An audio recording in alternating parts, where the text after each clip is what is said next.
Alan, in around 3 weeks' time, the Federal Reserve will meet to decide whether to raise US interest rates.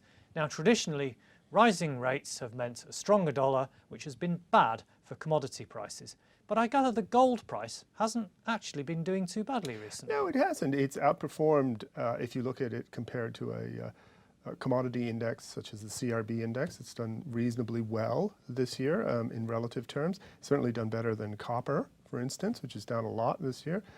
Gold has managed to bounce recently. It keeps touching lows. It looks as though it's going to go below 1,000, but doesn't, and then rebounds and holds up very nicely. Is that down to its sort of safe haven status? We've had a lot of geopolitical worries this year, obviously, most recently in Paris. Is it connected to that at all? I have to assume that's some of it. There are always some concerns, and there's just this underlying demand to have a little bit in, I guess, everyone's portfolio, despite the fact that it, like most commodities, really doesn't offer you much of a yield, if any at all.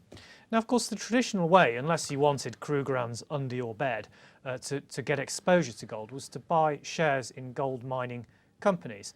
Now, they tend to outperform gold on the way up, but underperform it on the way down. Has that pattern held true this time around? Well, since 2004, or let's say 2003, when the first ETFs on gold, these are exchange-traded funds, which give investors a way to invest in an equity-like instrument, but for a commodity, in this case gold, they haven't done as well. I think the popularity of ETFs has made people rethink gold miners as a sort of warrant on gold growth.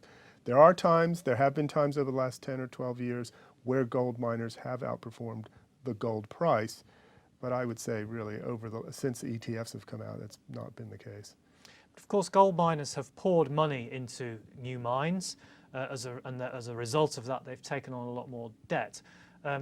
Does that make their shares more or less attractive relative to exchange-traded products and the underlying gold price now than, say, 5 or 10 years ago? Two ways to look at it. On the one hand, they're riskier. We've looked at the top gold miners in terms of market cap and compared where they were on a net debt to EBITDA basis in 2011 versus, which is when the gold price peaked, and today, and we can see very clearly that net debt to EBITDA ratios, this sort of leverage, has gone up. And that isn't just because the EBITDA, this sort of cash flow number, has gone down because the gold price has grown, because the debt's gone up. So they've kind of done it that way. So there's more risk in that sense.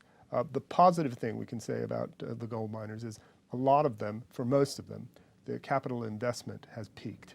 They overinvested a few 3-4 years ago and the gold price peaked, and then they realized now we need to have that money just to pay for maintenance capex plus their dividends. So they're pulling back on investment, and when gold prices do recover, they will be in a good position. But for the time being, it's difficult.